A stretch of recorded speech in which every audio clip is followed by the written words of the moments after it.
ये वाली लाइट्स जला दूं क्या? Okay. ICAR 2020 counselling for UG, PG and PhD तीनों राउंड के आपके अलॉटमेंट रिलीज किए जा चुके हैं। काउंसलिंग का जो शेड्यूल है वो कंप्लीट किया जा चुका है। हेलो दोस्तों, स्वागत है आपका ICAR मॉपअप न्यूज़ के इस नई सीरीज में। इस सीरीज ऑफ एपिसोड में हम बात करने वाले हैं, बहुत सारे एपिसोड्स आएंगे इसमें काउंसलिंग से रिलेटेड और मॉपअप से रिलेटेड जितने भी आपके नए अपडेट्स होंगे उन सभी अपडेट्स इस काउंसलिंग न्यूज़ में हम कवर करेंगे ICAR मॉपअप न्यूज़ में। तो जितने भी आपके नए क्वेश्चंस हैं, नए डाउट्स हैं, नए क्वेरीज हैं, सब सॉल्व होने वाले हैं आगे इस सीरीज़ में। और भी जहाँ पे भी आपका ऑफलाइन रिपोर्टिंग होगा और आपकी मॉपअप राउंड की न्यूज़ होगी वो आपको यहाँ पे इस वीडियो सीरीज़ के माध्यम से मिलेगी। तो मेक श्योर अगर आप चैनल पे नए हैं तो वो जो लाल वाला बटन है वो लाल नहीं रहना चाहिए, उसमें आप सब्सक्राइब करके बेल आइकन प्रेस कर लें, टेलीग्राम पे ज्वाइन हो जाएं। देन हम शुरू करते हैं हमारी मॉपअप राउंड की फर्स्ट वीडियो। सबसे पहले मैंने आपको नोटिफाई किया था करीब, हाँ बहुत पहले नोटिफाई कर दिया था मैंने 1 साल पहले कि 2019 में क्या मॉपअप के रूल थे। तो आई होप आपने वो वीडियो देखा होगा। मैंने 2-4 बार बोल दिया, आपका पक गया होगा दिमाग सुन के मॉपअप के रूल्स, मॉपअप होता क्या है। मॉपअप बता दूं मैं क्या होता है, सिंपल एक लाइन में अगर मैं बताऊं तो क्या होता है कि काउंसलिंग में कुछ कमियां रह जाती हैं। कमियां उनकी तरफ से नहीं, टेक्निकल कमियां नहीं।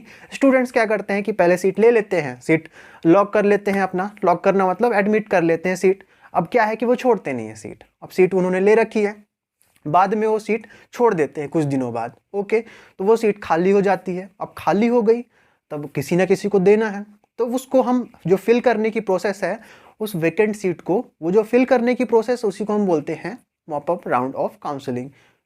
सिंपल सी बात है, समझ में आ गया होगा। तो इसको हम कई बार क्या बोलते हैं कि कॉलेज लेवल काउंसलिंग भी बोल देते हैं और स्पॉट काउंसलिंग भी बोल देते हैं। स्पॉट काउंसलिंग क्या फ़र्क होता है? स्पॉट काउंसलिंग ऐसी होती है कि यूनिवर्सिटी खुद ऑफलाइन रिपोर्टिंग के माध्यम से, मतलब वो नोटिस निकालते हैं और वहाँ पे जाके जितने भी स्टूडेंट्स वहाँ पे पहुँचते हैं उनकी एक रैंक लिस्ट निकालती है यूनिवर्सिटी। देन टॉप के जितने भी स्टूडेंट्स हैं उनको मौका दिया जाता है कि हाँ आप आओ, अगर आपके पास डॉक्यूमेंट्स फीस हैं तो आप यहाँ पे एडमिशन ले सकते हो। अगर आपके पास फीस नहीं है, डॉक्यूमेंट्स नहीं है, तो उनके नीचे वाले स्टूडेंट्स और जितनी भी सीट्स वहाँ पे वेकेंट रहती हैं वैसी प्रोसेस फॉलो करते हैं कॉलेजेस।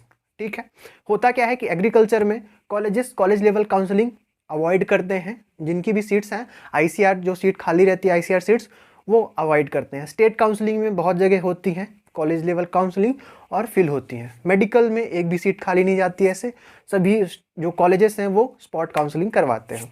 तो ये आइडिया करीब करीब वहीं से आया, स्पॉट काउंसलिंग वाला। अब कॉलेज लेवल काउंसलिंग भी वही होती है, लेकिन जो मॉपअप राउंड होता है, मॉपअप राउंड 2 तरीके से बोल सकते हैं हम उसको, ऑनलाइन भी होता है और ऑफलाइन भी होता है। क्या है कि जब ऑफलाइन होता है मॉपअप राउंड तो बहुत सारी संभावनाएं रहती हैं कि उसमें मतलब भ्रष्टाचार हो सके, लेकिन जब ऑनलाइन मॉपअप राउंड होता है तो इसमें जो कमियां हैं ये दूर हो जाती हैं, सारी चीज़ें ट्रांसपेरेंट हो जाती है। अब होता क्या है कि लास्ट ईयर फर्स्ट टाइम हुआ था ICAR का मॉपअप राउंड, उसके बारे में हम थोड़ा सा इस एपिसोड में बात नहीं करेंगे। एक क्वेश्चन और आता है स्टूडेंट्स के मन में कि जो मॉपअप राउंड ऑफ काउंसलिंग होती है, जो ICAR करवाता है, वो कहाँ पे होती है? तो दोस्त, ICARexam.net दूसरी कोई भी वेबसाइट, दूसरी कोई भी जगह नहीं है। लास्ट ईयर यहीं पे हुई थी, तो यहीं पे आप इसी वेबसाइट पे कनेक्टेड रहेंगे और इस यूट्यूब चैनल पे। ओके, तो हम बात करें कब नोटिस आता है। जैसे ही आपका ये काउंसलिंग का शेड्यूल थर्ड राउंड का खत्म हो जाएगा 20 दिसंबर को, उसके अगले दिन या नेक्स्ट डे आप एक्सपेक्ट कर सकते हैं कि जो मॉपअप राउंड का नोटिस है वो आ जाए। ठीक है, ये एग्जैक्ट ऐसा ही हुआ था लास्ट ईयर। अब हम बात कर लेते हैं एक ऐसी यूनिवर्सिटी के बारे में जिसने अपना नोटिस निकाल दिया है कि अगर सीट वैकेंट हुई, और वैकेंट होगी ही, वहाँ पे 100% श्योर है कि सीट कुछ वहाँ पे वैकेंट होगी। तो नोटिस ऐसा है कि अगर यहाँ पे सीटें वैकेंट हुई तो हम mop up round of counselling college level पे करवाएंगे, अगर ICAR पे नहीं हुई तो। ठीक है, तो नोटिस ऐसा है कि सीटें हम कितनी वैकेंट हैं ये ICAR की काउंसलिंग के बाद बताएंगे और उसका प्रोसीजर भी बताएंगे, कहाँ पे सारी चीज़ें। तो दोस्त, 2018 में डॉक्टर RPCAU राजेंद्र प्रसाद, जो सेंट्रल एग्रीकल्चर यूनिवर्सिटी है, वहाँ पे mop up round college level counselling हुई थी, लेकिन थोड़ी सी उसमें गड़बड़ियाँ हुई। उसके बाद ये प्रोसेस वहीं पे यूनिवर्सिटी वेबसाइट से कंडक्ट करवाने लगे, उनकी खुद की लेवल की। ICAR की अभी अलग कर दो आप, ये हम बात कर रहे हैं केवल RPCAU की। अगर ये वाली काउंसलिंग नहीं भी होती है फिर भी पूसा अपनी खुद की काउंसलिंग करवाता है कॉलेज लेवल पे।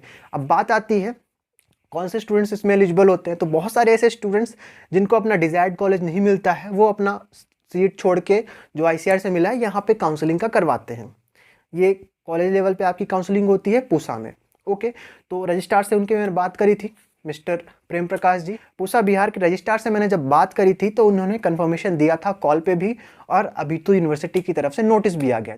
नोटिस में क्या लिखा है मैं आपको शॉर्ट में बता देता हूँ। जब ICAR की काउंसलिंग खत्म हो जाएगी तब हम सीट कितनी वेकेंट हैं और प्रोसेस क्या है ये पब्लिश करेंगे कहाँ पे, यूनिवर्सिटी की वेबसाइट में, और आपको सारी चीज़ें बता देंगे। ओके, जितने भी क्वालिफाइड स्टूडेंट्स हैं, मतलब जिन्होंने भी एग्जाम दिया था, ऑब्वियसली वो क्वालिफाइड ही हैं, सभी क्वालिफाइड स्टूडेंट्स हैं। तो एक बात और आती है कि UG PG या PhD सब अलग अलग होता है क्या दोस्त? अगर सीट PG की भी खाली रहेगी तो PG में भी काउंसलिंग होगी RPCAU की, ये बनी बात है। PhD में भी खाली रही तो वहाँ पे भी होगी। तो आपको क्या करना है, कनेक्टेड रहना है, university website, YouTube channel, that's it, बाकी कहीं पे भी नहीं जाना। आगे हम बात कर लेते हैं और क्या हो सकता है। दोस्त, जितने भी स्टूडेंट्स हैं छोड़ के आते हैं, जिनको डिजायर्ड कॉलेज नहीं मिलता, चाहे वो दूसरे स्टेट को या बिहार के हो पर्सनली, तो अगर आपको डिजायर्ड कॉलेज नहीं मिला या आपको अभी तक कोई सीट भी नहीं मिली तो आप क्या कर सकते हैं, इस जो नोटिस है उसका वेट कर सकते हैं, जो मैं आपको आगे जब भी एग्जैक्ट डेट आएगी कि हाँ प्रोसेस क्या करनी है आपको, डॉक्टर RPCU की आपकी जो काउंसलिंग है कॉलेज लेवल उसकी क्या करनी है आपको प्रोसेस, वह अभी यूनिवर्सिटी के द्वारा डिफाइंड नहीं है, लेकिन आपकी मॉपअप राउंड की होगी यूनिवर्सिटी लेवल पे, जब भी होगी नोटिफाई किया जाएगा। लेकिन ये आप बात अश्योर्ड मान लें, 100% मान लें कि पूसा में आपकी मॉपअप राउंड कॉलेज लेवल पे होने वाली है। ठीक है, तो इस वीडियो में हमने क्या डिस्कस किया, एक इंपॉर्टेंट बात जो आपको निकल के सामने आ रही होगी कंक्लूजन के तौर पे, कहीं पे भी सीट हमको नहीं मिली है तो हम जाएंगे पूसा में काउंसलिंग करवाने। डिजायर्ड कॉलेज नहीं मिला है या हॉर्टिकल्चर मिला है तो हम जाएंगे पूसा में काउंसलिंग करवाने। जो भी आपकी दिक्कत होगी या नहीं होगी तो भी हम जाएंगे पूसा में काउंसलिंग करवाने। ठीक है, अगर नहीं आपको जाना है तो बिल्कुल आप छोड़ सकते हैं, बट अगर आपको चाहिए या आप चाहते हैं कि वहाँ पे पढ़ें तो बिल्कुल आप काउंसलिंग करवा सकते हैं वहाँ की। कैसे करवाना है, कब करवाना है और क्यों करवाना चाहिए, ये हम आगे वीडियो में डिस्कस कर रहे होंगे आगे आने वाली सीरीज़ में। ये तो फर्स्ट वीडियो है इस एपिसोड का। जितने भी दोस्तों ने अभी तक सब्सक्राइब नहीं कर रखा है तो दोस्त सब्सक्राइब कर लो जिससे सीट मिलने के चांसेस तुम्हारे बढ़ जाएं। कैसे बढ़ेंगे दोस्त, एक नेचुरल पावर होती है, सब्सक्राइब करने के बाद में दुआएं लगती हैं आपको, तो ये इंपॉर्टेंट है, कुछ नेचुरल ताकतें आपको माननी चाहिए। अभी तक भी देख रहे हैं तो इस वीडियो को प्यारा सा लाइक करें। इस वीडियो का हम एम रखते हैं 500 लाइक्स का, मुझे पता है बहुत जल्द आप कर दोगे। आने वाले वीडियोस और भी रोमांचक होंगे, मज़ेदार होंगे और आपके लिए इन्फॉर्मेटिव होंगे, तो बने रहे ऐसे चैनल पे नॉलेजेबल वीडियोस देखने के लिए, आपके लिए जो मैटर करता है वो देखने के लिए। मिलते हैं किसी नए वीडियो में किसी नए टॉपिक के साथ, तब तक स्वस्थ रहें, मस्त रहें, देखते रहें कृषि क्रांति यूट्यूब चैनल। सचित आनंद के साथ बहुत बहुत धन्यवाद।